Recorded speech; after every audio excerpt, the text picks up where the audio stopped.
Welcome everyone to Fantasy Focus Live. Hey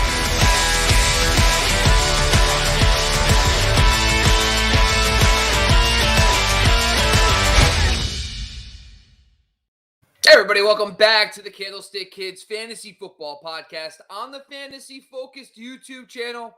It's Saturday, folks. I'm your host, Bobby LaMarco. Today we're talking key injuries and, of course, the latest and greatest on the COVID-19.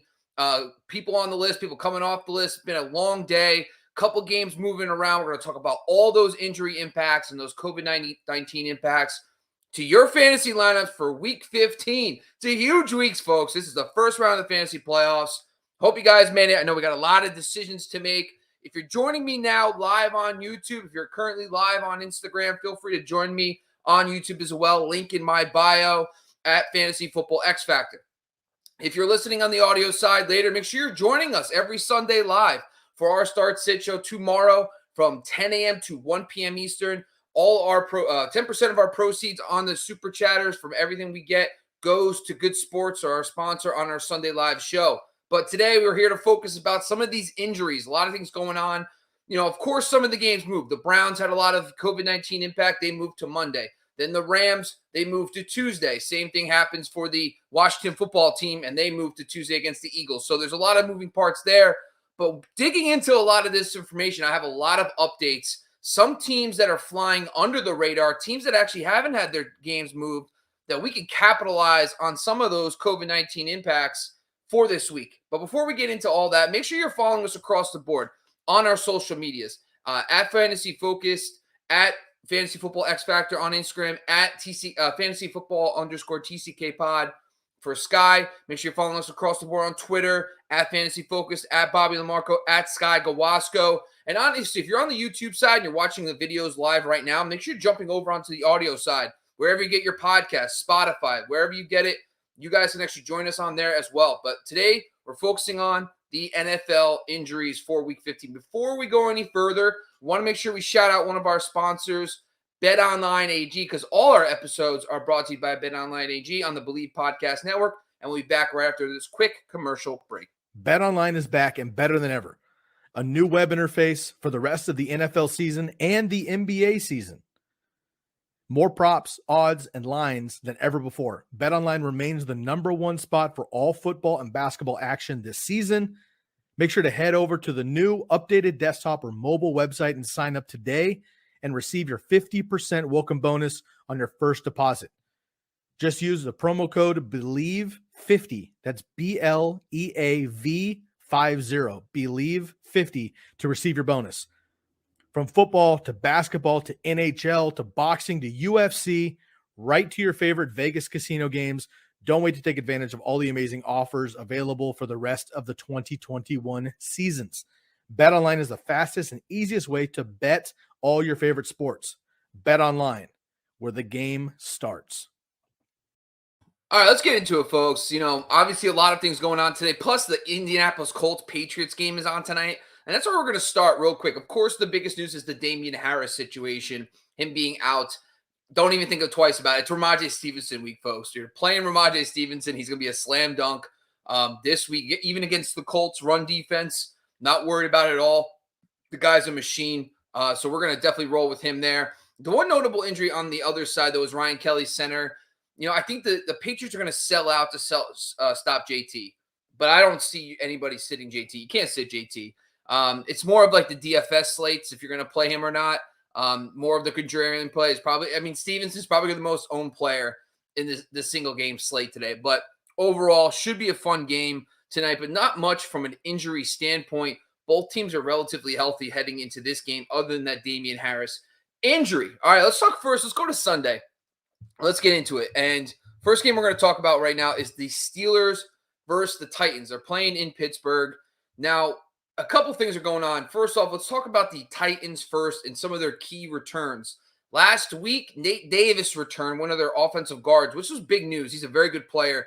And it's really good news because Roger Saffold is out on the other guard spot this week. So, you know, I am a little concerned for that run game, even against a Pittsburgh run defense that's been getting completely destroyed over the last few weeks. So, you know, that's something to keep in mind, too, when you're looking at a Foreman. I have not heard a good reason all week on why Foreman did not play in the second half. It makes sense because they were up 20-0. Maybe they were just saving his legs a little bit. But Foreman is still a rock-solid RB2 because with Saffold being out but Nate Davis coming back, they kind of cancel each other out just a little bit. The Titans' defense is getting a little bit healthier. Bud Dupree in a revenge game against the Steelers. Zach Cunningham should be making his NFL Titans debut this week. And then Rashad Evans, their best middle linebacker, came back last week. So they are starting to get a little bit healthier at the linebacking core in that front seven. Should be helpful against Najee Harris and company. Where you start seeing the injury impact, though, is in the secondary. Janoris Jenkins is going to be out. That's another boost. I think Deontay Johnson, we're all excited about Deontay, but the loss of Janoris Jenkins, their probably best corner on the outside, that's just another feather in the cap. I think Deontay is a underrated DFS play in this matchup this week. They are going to be down some other injuries up front, but for the most part, they are actually getting on the more healthy side in that front seven for the Titans this week. Even Roger Saffold's replacement, Aaron Brewer, which we make sure you're joining us on the Sunday live show. We'll talk about that a little bit more. His backup did not practice on Friday, so that could be a little ding to Foreman. But I think based on the situations that we're seeing right now, Foreman's still a low RB2 because of these injuries, but I think Deontay Johnson with the Janoris Jenkins injury really benefits the most. I am a little concerned about Najee, but at this point, if you drafted him, he's been great pretty much all year. I know he's kind of slowed down a little bit, but his volume is undeniable, and you cannot hit him at all. Jumping over to the Steelers side, they've had this kind of, when it comes to returns, they had this revolving door at one of their spots. So their one guard spot has been hurt. But JC, one of their guards is coming back this week. Perfect timing because BJ Finney just got hurt. So 4 of their 5 guys is still healthy. We don't need to worry about that too much. Joe Hayden might be returning this week. You know, Pittsburgh has been very bad against outside receivers over the last 5 weeks. Probably the best matchup in football. But I think Joe Hayden come back kind of caps Julio, and I haven't seen it from Julio just yet. If you're putting together multiple DFS lineups, Julio might make some sense. But if Hayden plays, which he should, he looks like he practiced on Friday, that's something that I'm a little wary of in that sense. From the injury side of things, they are injured. There's some guys up front for the Steelers, but they've kind of had, TJ Watt should be back this week. They're going to get one of their other defensive tackles back this week, and I'm not even going to try to say his last name. But they are starting, the guys that they need are starting to get on the field, the key players. So, I still think that the Pittsburgh run defense is a huge liability right now. So I do think that Donta Foreman is a solid RB2. But overall, the injury impacts in this game, I think it really kind of favors Deontay Johnson on the outside with Janoris Jenkins out. Jumping out of the Panthers and the Bills, the key return. So the Panthers, we talked about this last week, how they had a bunch of injuries to the offensive line. And this week, they are getting their guys back. Cam Irving came back last week. John Miller looks like he'll be back. Mike Jordan will be back as well. This is the healthiest this offensive line has been in a long time. They're still down Matt Paradis. They're one of their center. But even their Trent Scott, their backup interior offensive lineman should be back this week. That is not bad news. And this kind of aligns a little bit with Buck's comments about how his start of the week, or his like under the radar start of the week, we kind of figure it is going to be Chuba Hubbard against the Bills, who have not been able to stop the run. The healthy offensive line does help that narrative. It does a lot. So that is good news for the Carolina passing attack. But when we jump down to the injuries, most of the injuries are on the defensive side of the football for the Panthers. They're going to be down Dante Jackson, which has been he's out for the year, and then AJ Boye, who's been playing the slot. I think this is a big feather in the cap for Cole Beasley. I think my biggest takeaway is that Cole Beasley, the Panthers are a slot funnel defense with Stephon Gilmore and CJ Henderson on the outside. That's going to benefit Cole Beasley a little bit, plus with the injury to Emmanuel Sanders, which we'll touch on a little bit, helps a lot as well. They are going to be down one of their key interior defensive linemen. Derek Brown just got jumped onto COVID today. So hopefully we'll find out tomorrow officially if he's out, but he was just added to the list. So that's a slight thing. It's tough to trust any Bills running back, unfortunately, right now, but at the same time could help with pass rush, could help with those corners. I like Cole Beasley a lot because of that AJ Boye injury. On the Bills side, when you focus on the returns, Star Lotulelei is probably the key, the defensive tackle. That should help clearly when he's out, their running defense is not great. So him coming back should help a little bit, but it's kind of like, Chuba Hubbard, if you have him on your roster, we're feeling him as a low-end RB2, even with Star Lotulelei coming back. On the injured side, when you look at Buffalo, Emmanuel Sanders being out, Gabriel Davis kind of flies under that radar as a not too bad, wide receiver 3/4. I personally feel like that Beasley and Knox are going to be great plays too. I think it bumps them up too. But Gabriel Davis is someone like in DFS. I think the contrarian play would be to play Beasley instead of Gabe Davis, who a lot of people will probably play as a dart throw. Dion Dawkins, left tackle, that's a big loss for the Buffalo Bills. He'll be out this week, but we typically say this. When it comes to offensive line, 2 to 3 is where we start kind of piquing our interest a little bit. I know there's like Tyron Smith and those kind of players that have huge impacts on their quarterbacks. But listen, Josh Allen will run the football if he has to, if he feels that the backup left tackle is not getting the job done. On the defensive side, it's kind of the same names, right? Justin Zimmer, Tre'Davious White. I think this is going to be our first week to really gauge how much of an impact Trey White will have. I know Mike Evans had a big week last week. I think that kind of points to DJ Moore. Like, the Bucs are one of the best passing offenses of football, and then they faced the Patriots, who threw the ball 3 times. So this is going to be a nice gauge of how much of an impact the Bills do have without Trey White in the lineup. So we'll see how DJ Moore comes, but he is one of my fades this week in my article I just wrote for Razzball.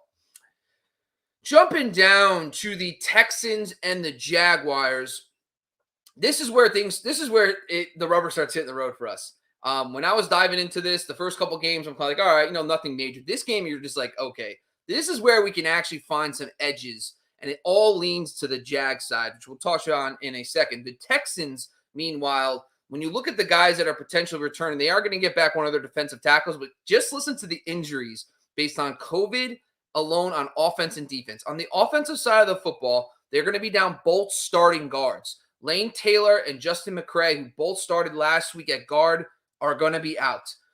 That's going to be a problem. This team can't run the football. They have a rookie quarterback. I know they're playing the Jacksonville Jaguars, but the Jags seem to me like this is not a game where, other than Brandon Cooks, you could be starting a player. I know Rex Burkhead is questionable. He practiced it on a limited basis on Friday. That was a weird situation. He got ruled out like on Wednesday, and then he gets questionable on Friday. It makes no sense.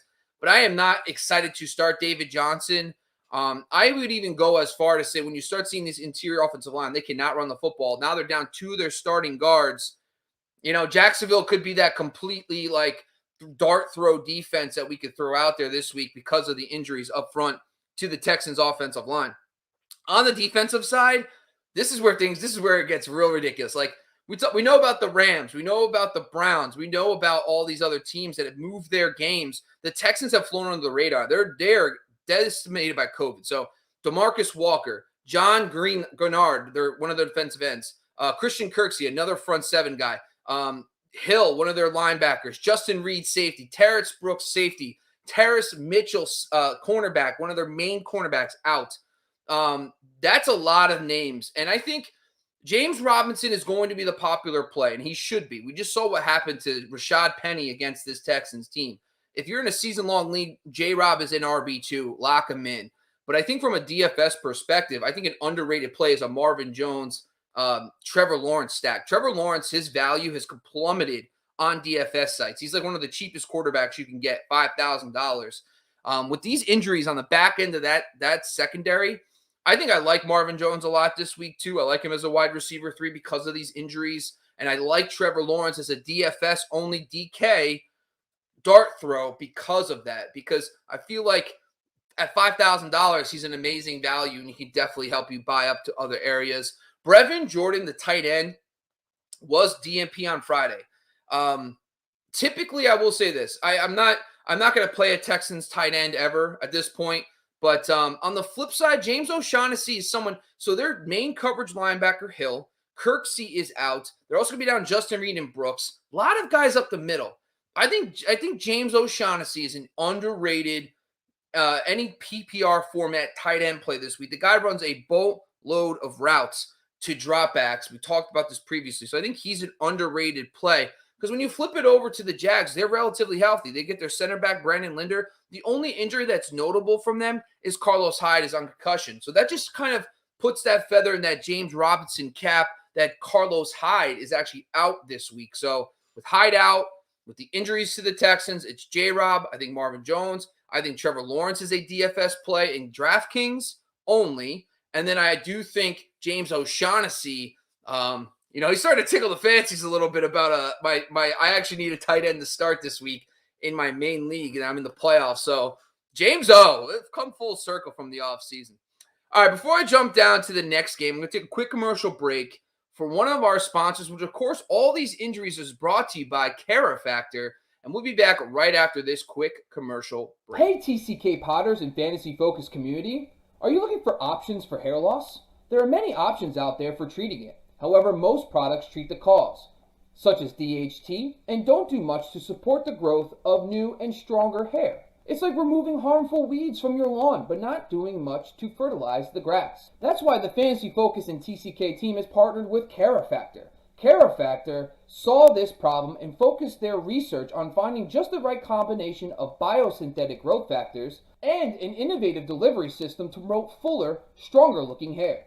So whether you're a listener who suffers from various forms of alopecia or even stress-related hair loss, the CareFactor treatment is the perfect scalp-friendly solution that can help and influence stronger and healthy hair throughout all stages of the hair life cycle. And now, exclusively for TCK listeners, use the promo code TCK at checkout to get 15% off all products at shop.mycarefactor.com. That's shop.mycarefactor.com.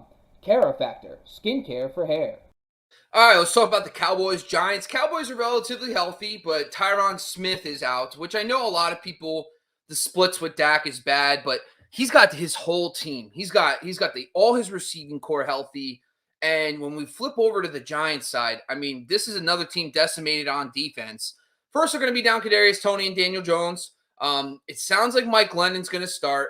Listen, the Cowboys defense is a slam dunk this week, one of the top 3 defensive plays on the week. But when you look at the Giants defense, Adoree Jackson, Holmes, Xavier McKinney, Aaron Robinson, J.R. Reed, these are all guys in the back end of that defense. They're missing way too many guys. Like Holmes is the slot corner. He's on IR, done. Adoree Jackson, top cornerback on the outside, other than James Bradberry, out. Then they got the guys they're replacing. Aaron Robinson, cornerback, replacing Adoree Jackson. He's out. Xavier McKinney, safety, out. It's just a mess. I think that listen, Amari Cooper, CeeDee Lamb are in. I think CeeDee Lamb is probably a guy that I want to get in my DFS lineups this week. The Giants are a complete dumpster fire in the slot. James, there is a small chance that James Bradberry shadows Amari Cooper. I don't think they can do that because Gallup will destroy them on another side. So that's something to monitor. I think CeeDee Lamb's a safe bet. I think Gallup, too. You could get away with playing Gallup this week. With the Giants just decimated in the secondary as well. Dak, listen, at this point, Dak, it's time to put up or shut up, buddy. Like, he's been really letting people down. I personally am playing Taysom Hill over him this week, but with these injuries on the back end, I think Dak is due for some bounce back. I think the whole thing comes down to this could be a disaster from a Giants offensive standpoint. Are they going to put up any points against this Dallas team? Dallas could easily score a touchdown on defense. Then they run the football with Zeke, and the Giants can't stop the ball. That's the only downside to the Giants the Dallas passing game this week, is that things could get out of hand pretty quickly. So overall, I will say this: you're playing your Dallas receivers, you're playing Zeke, you're playing those guys. I'm not saying you don't. These injuries just only say, you got to hope that the Giants can just throw something together on offense to keep it relatively close. Cardinals Lions. Another interesting one. The Cardinals are relatively healthy for the most part. They're getting Chase Edmonds back this week. It sounds like we're going to have Connor back in there as well. So they're going to have that 2 running back game. I think because of the Connor injury, you could see more of Edmonds than we would usually suspect, because we thought Connor was going to be a locked-in RB1. Hopkins being out really opens the door for a guy like Christian Kirk and A.J. Green in this game against the Detroit Lions secondary that, listen, they're a slot funnel defense. I talked about Christian Kirk in my article. I like Kirk a lot this week. We'll touch on why in a little bit. but there is some notable injuries there. They're also going to be down their starting center, Rodney Hudson. That is underrated. Hudson's a very good center. We don't really like to freak out over injuries on the offensive line until it's 2 or 3, but it's still a little notable they're missing their starting center in this game. Robert Alford, one of their starting outside cornerbacks, that's better news for Josh Reynolds. He was going to face off a lot against Alford in this game. I think that because of the Cardinals' ability to put up points, that I think Amon-Ra St. Brown, technically Reynolds has a better matchup, but the Cardinals have just been, look at Cooper Kupp. Cooper Kupp's a cheat code, right? But I think Amon-Ra St. Brown with no TJ Hawkinson and Josh Reynolds are solid plays. Even in DFS, maybe a Josh Reynolds play this week because of that Robert Alford injury. On the line side, let's start with the returns. They're getting back Evan Brown, their starting center. They are getting back some guys on defense. They're getting back their slot cornerback, A.J. Parker, Tracy Walker, their safety, and Maybean, their linebacker. So the Detroit defense is getting some help, but we're going to talk why it kind of gets washed away real quick. On the injuries for the offense for the Detroit Lions, Swift, Jamal Williams, TJ Hawkinson, huge ones. The running back situation, sounds like Jefferson had an illness last week and Reynolds really stood up, but that's a three-way, that's a committee that you don't want to be a part of. I am not going to bother against Arizona. There's going to be fantasy points for the Detroit backfield, but if you can't predict who it's going to be, then that's just as bad as a bad matchup. So that's why I'm going to stay away.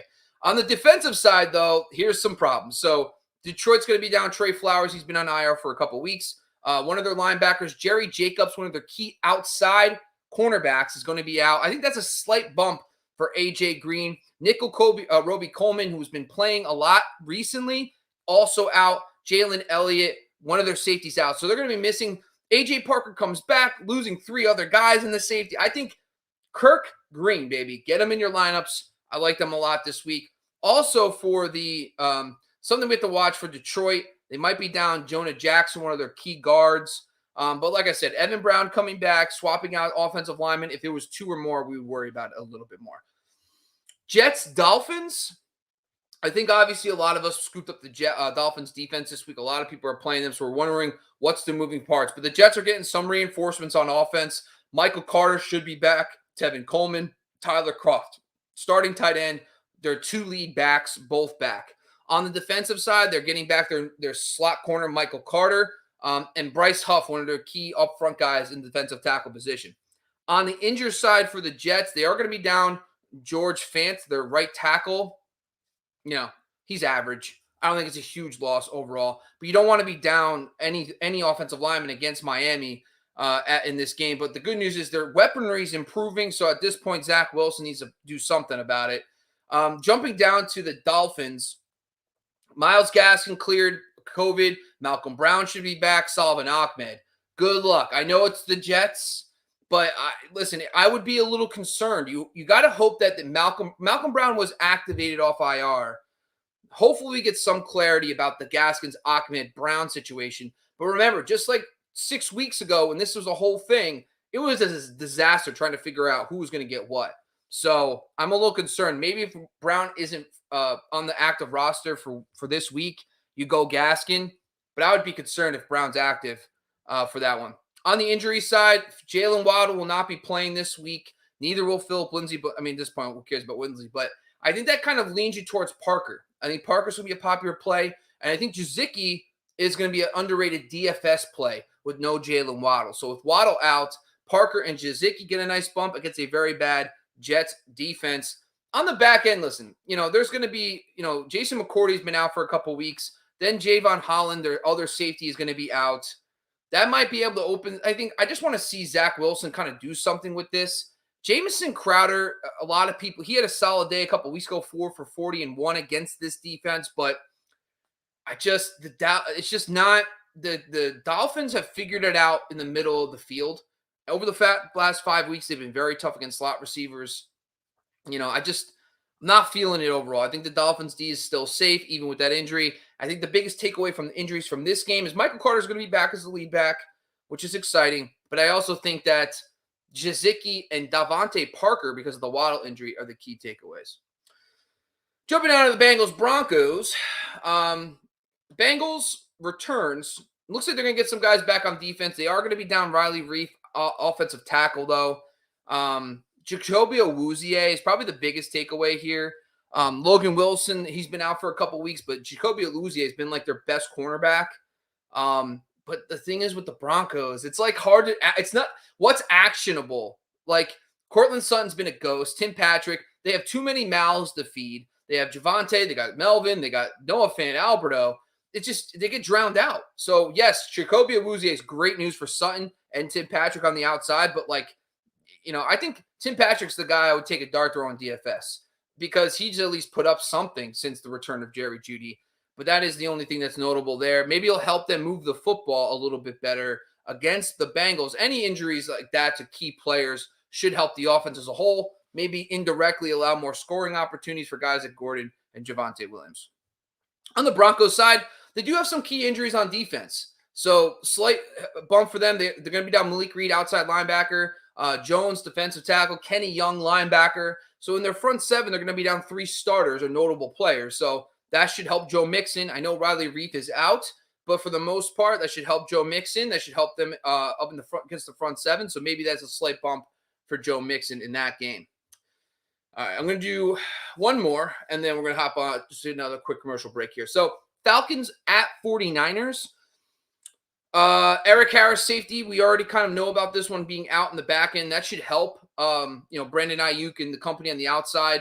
But for the most part, the Falcons are pretty healthy. On the 49ers side, they're going to get back one of their cornerbacks, Dante Johnson, which is key because they're going to need some reinforcements this week. They are going to be down one of the linebackers, Shazier. I don't even know how to say it.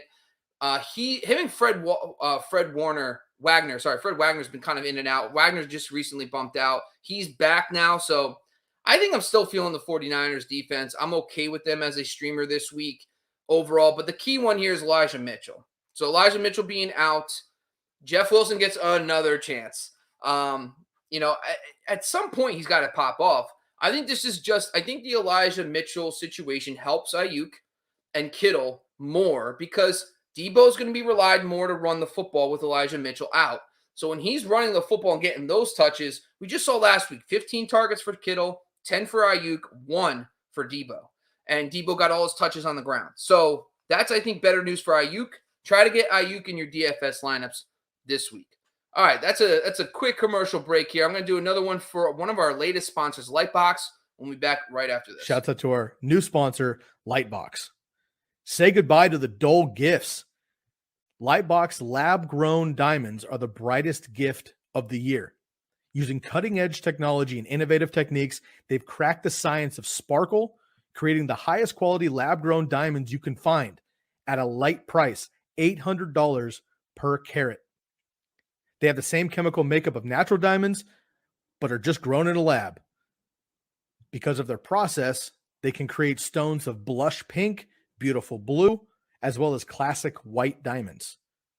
Lightbox lab-grown diamonds are the gift they'll never want to take off and priced so they won't have to. They really make any outfit sparkle. Visit lightboxjewelry.com and add sparkle to your holiday shopping. That's lightboxjewelry.com. Lightbox diamonds. Never a dull moment. All right, folks, let's jump down to our next game, Packers-Ravens, Sunday Night Football. So the key one, Jair Alexander is hopefully going to come back. And I think the biggest one from this game, of course, is Lamar Jackson. Sounds like he's going to be out.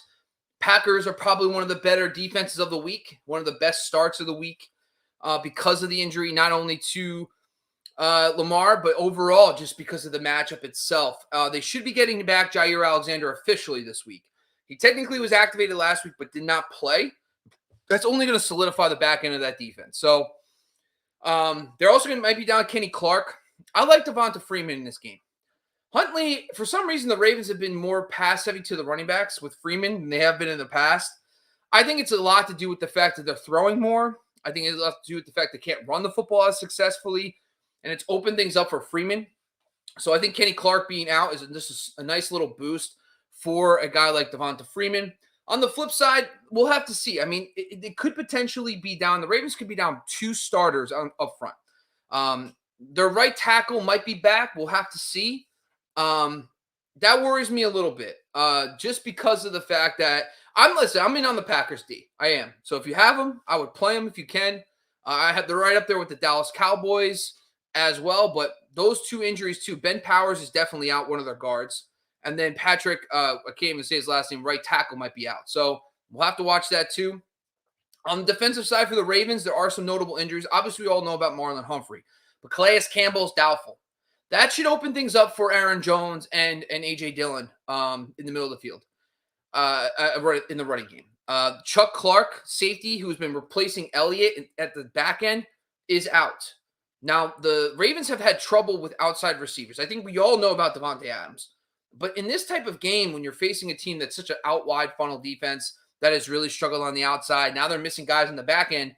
This is like the type of game where we can see MVS pop off for a long one. So not terribly. If you are a big underdog, if you find yourself in a big hole after the Chiefs-Chargers, the Indianapolis-Colts game, you find yourself in a deep hole and you need that big-time play, maybe you go MVS later and swap him out for a player like that. But Calais Campbell, listen, I know Aaron Jones, it's a tough – the matchup is not good. Calais Campbell being out helps. There is no good answer here. The metrics say you don't want to play against the Ravens. But the way they're rolling the Packers offense, even with their injuries up front, they're going to be down Billy Turner. They're going to be down David Bakhtiari hasn't come back yet. They lost Jenkins, and they have Josh. Their center has been out for a couple weeks, but they just figure it out. They get the ball out of their hands. They're featuring Aaron Jones in the passing game. So, I mean, listen, I can't wait till he scores 6-7 points, but I'm rolling out Aaron Jones and probably A.J. Dillon's my sit of the week. But now with Lamar out, I don't know if they can stay competitive, the Ravens, which could lead to more A.J. Dillon in the second half. So enjoy that dumpster fire, I guess, overall. Jumping over to the Monday night game, the Saints-Buccaneers, or Saints-Bucks. Yeah, no, they're Sunday night, whatever. Anyway, Saints-Bucks. Yeah, Sunday Night Football. Sorry.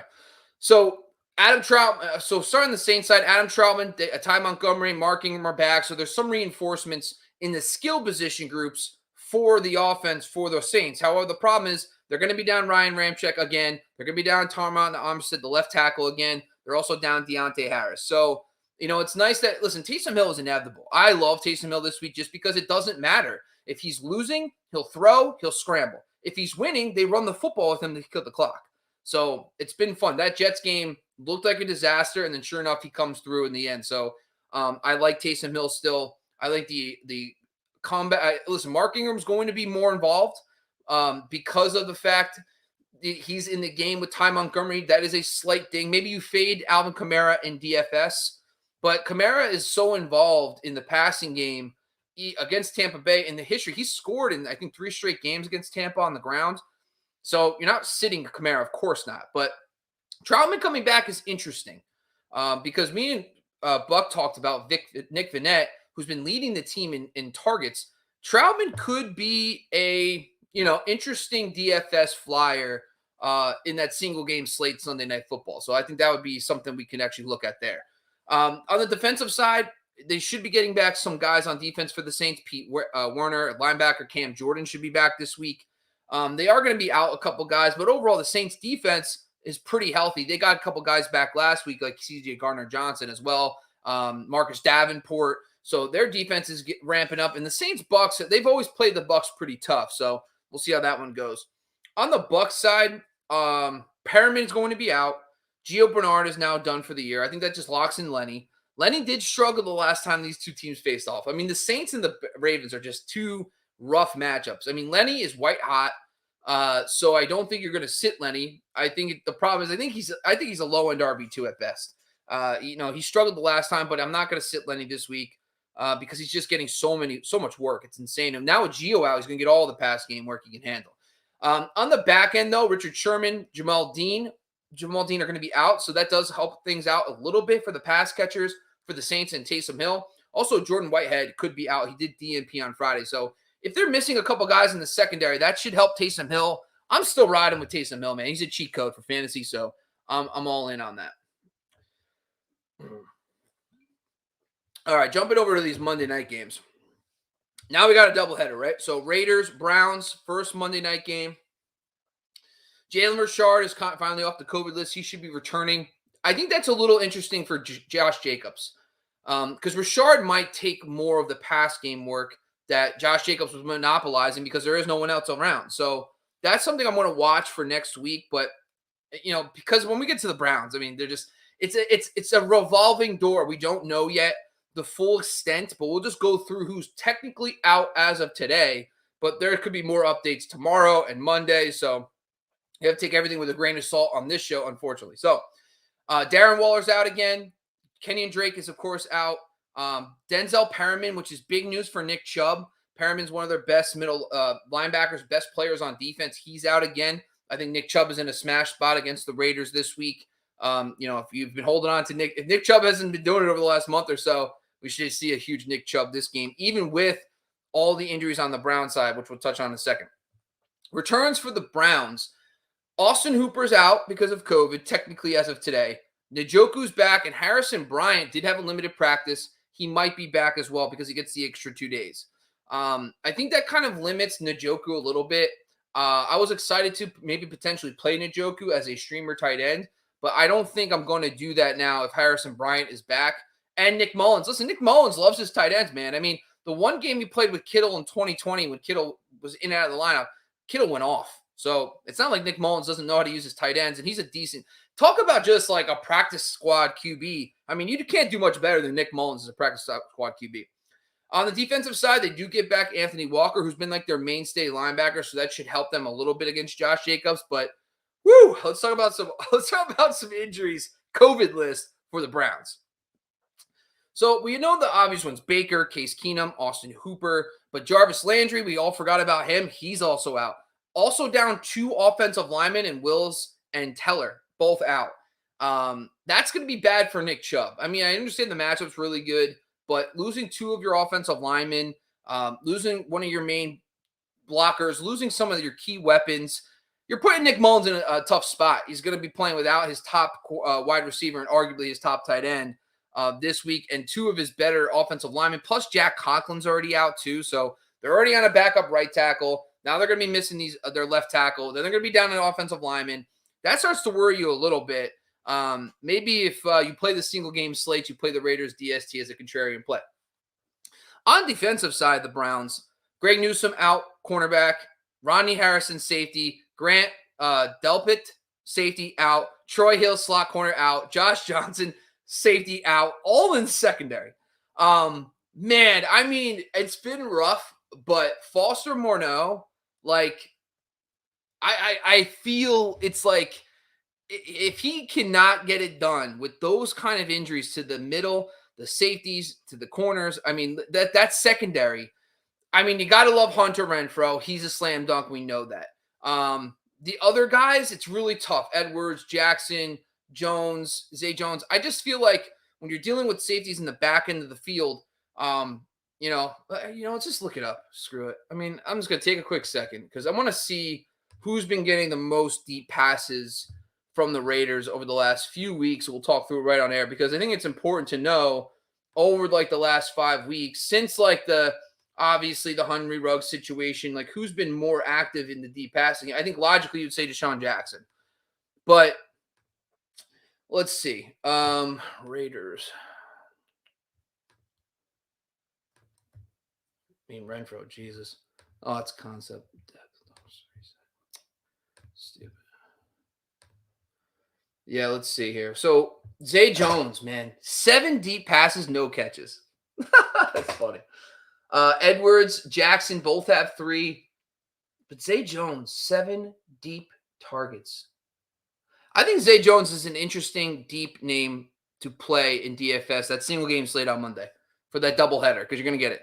Interesting. But I think Foster Morneau, I mean, listen, when you got the guys in the middle of the field that are out, yeah, man, and it would make sense for him to be I mean, he's definitely got to be on the radar for one of our options. I know, like, we'll talk about in the Rams game in a second too, but anyway. So Malik Jackson, too, defensive tackle DMP on today. So we'll see how that works out if he's out officially for this game. Overall, I mean, listen, Josh Jacobs is in your lineups this week because of those injuries. Hunter Renfrow, Locke. I mean, Derek Carr, QB, 2 QB leagues he's in, super flex he's in. It also benefits because Cleveland was supposed to have bad weather today. So hopefully it's a little bit better tomorrow. Vikings Bears. This is another one. I mean, the Bears are an underrated, they're problematic, and we'll talk about them in a second. But Vikings should be getting back Christian Darrisaw. Listen, we're all smashing Dalvin Cook this week. We all love it. Adam Thielen possibly back this week. Highly unlikely. We'll see. Rashad Breeland, of course, he was just released. Not really a big deal. I mean, he was such a liability anyway. It's probably it's an addition by subtraction there for this team. Now, before I get into the Bears, the Vikings DST is I'm leaning that direction. I'm leaning Vikings DST this week as my number one streamer defense. And here's kind of why. First of all, Allen Robinson out, Marcus Goodwin out. So 2 of their 3 top wide receivers are out. Then no Jason Peters left tackle, no Larry Borum right tackle. So both tackles out. The Vikings quietly have been one of the best pass rushers in football, and it makes no sense. No Daniel Hunter, no Everson Griffin, but they're figuring it out. This is the healthiest the Vikings have been all year on defense. So now with those key injuries, both tackles, 2 of your 3 starting receivers out. I know Grant had a very surprising game last week, but Vikings DST, I'm leaning that direction over like the Eagles, for example, in their game, but we'll talk about them in a second. Defensively, this is where it gets key. Mario Edwards, defensive lineman, out. Khalil Mack, of course, we know, been out for a while. Danny Trevathan, key linebacker, out. Marsh, out, linebacker. Xavier Crawford, cornerback. Artie Burns, cornerback. DeAndre Carson, safety. Eddie Jackson, safety. Like a bunch of guys are just out. You're playing Justin Jefferson, of course. Kirk Cousins, I think he's in. KJ Osborne, in if Adam Thielen is out. So I think Thielen's in if he's in. If he's out, you're playing KJ Osborne. I'm cool with that 100%. Tyler Conklin is interesting. Let's see what the Bears are. I think the Bears have been tough pretty much all year against not linebackers, but tight ends. But let's see. Yeah, they've been tough. Yeah. So I lean KJ Osborne over Tyler Conklin of the 2 because of these additional injuries. But I think the biggest takeaway for me, I'm feeling the Vikings DST. I think I'm going to be going in on them. Let's hope that works out. Jump into Tuesday. Tuesday is in flux. Because of the Washington football team and the Rams, there's a lot of moving parts, but let's just walk through them. So we'll start with the Washington football team. Their returns, they are getting some guys back on defense. A couple guys up front. So again, Montez Sweat, Casey Tohill, James Smith-Williams, a couple guys up front, which is great. They are going to be down a couple guys up front still, like Chase Young, Daniel Wise, Matt Leonidas. So it is kind of like swapping in and out a little bit, but for the most part, getting some of those guys back up front should be helpful. They were going to be down another center, but one of their 3-4 centers that's been hurt is finally back too off the COVID list. So at least because of the injury to Wes Schweitzer and the center position, they do have somebody that can play, and Trey Larson. I think it's Trey Larson as well. But yeah, so I think for the ground game perspective for the Washington football team, they're going to lean on Antonio Gibson. So just from a volume standpoint, the question comes, how effective is it going to be when you can't throw? Is Taylor Heineke going to be out? Kyle Allen going to be out? We don't know yet who's going to be back. Cornelius Lucas, left tackle, out. Cam Sims, one of their wide receivers, out. On top of Logan Thomas being out. So, for me offensively, I think it's Antonio Gibson. It's going to be tough to get away from. It really is. But this one hurts because you would like Tyler Heineke and them be at full strength, but when you're dealing with potentially a 3rd-string quarterback, Shermer, that doesn't, never was impressed, was signed off someone else's practice squad essentially. So it's just, not a great situation for that offense overall. That's why it's tough. We're going to find out more. The good thing about the Vikings pick, in my opinion, the Eagles, I could wait till Monday afternoon to make that decision. If Heineke or Allen come back, I'll probably lean Vikings. But if both those guys are officially ruled out, I probably might jump back to the Eagles because, that 3rd-string quarterback situation is going to be a disaster. Let's see. Just talking quickly about the defensive stuff too, and why I like Devonta Smith. So Kyle Fuller, one of their outside cornerbacks, is out, and Cam Curl. So I know Jalen Hurts is an interesting play this week, but the thing that makes Hurts really good is his legs. And him, I know he's practicing full. I don't think he's a full fade, but I'm playing Taysom Hill over him. That's my matchup that I was thinking about this week. Because I think the number one is what's going to happen on the Eagles side, on the defensive side for the Eagles D. I mean, I just don't know if the Washington football team is going to put up enough points to make it competitive enough to make Jalen Hurts be this huge monster for fantasy. So, I think he's a high floor play, not much ceiling this week. On the Eagles side, Miles Sanders, Jordan Howard should be playing. Quez Watkins is out, which is, notable. I think that just leans more Smith and Goddard. I think Smith is probably my play of the week on the Eagles side outside of the Miles Sanders situation. But the Washington football team has been average against receivers over the last 5 weeks. But I think Smith, because of the injuries to Fuller, to Curl on the back end, I think he's probably the best play overall on the Eagles side. Other than Miles Sanders, who I think, who hopefully can actually just play a full game at this point. Jumping down to the Seahawks and Rams. Yeah. Before we do those last two ones, I'm going to do these. I'm going to do one more quick commercial break, and then we're going to do the last two Tuesday games and then answer some questions, and then we got to go watch the game. The game started. So actually, I got to get going. So I'm going to take a quick commercial break. We'll be back right up. Are you a merchandise maniac or jersey junkie like myself? You need to check out the Jersey Jungle. They handle their business on Instagram at the Jersey Jungle. You can use their promo code TCK for 10% off of 1 or 2 jerseys, 15% off of 3 or more jerseys. Now, if you've been watching the show for this season or a couple seasons, you know that my backdrop, if you're streaming live with us on video, my backdrop is always a couple of jerseys. Those jerseys are coming from the Jersey Jungle. They're high quality stitch and twill jerseys. I collect NFL jerseys, but I'm also a baseball guy. So I have baseball jerseys as well. I collect Hall of Fame jerseys. I have a Jackie Robinson. I have a Ken Griffey Jr. I have a Willie Mays jersey. I got a Shohei Ohtani jersey as well because the guy has been absolutely on fire. Go get yourself a jersey. Basketball, baseball, hockey, football, college. They got rookies as well. Home, away.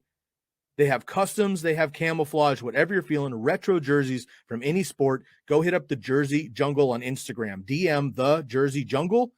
Use the promo code TCK for 10% off of 1 or 2 jerseys, 15% off of 3 jerseys. These are already half price that you're going to find on the websites. They're high quality, stitch and twill, game authentic jerseys. Go check them out. The Jersey Jungle on Instagram.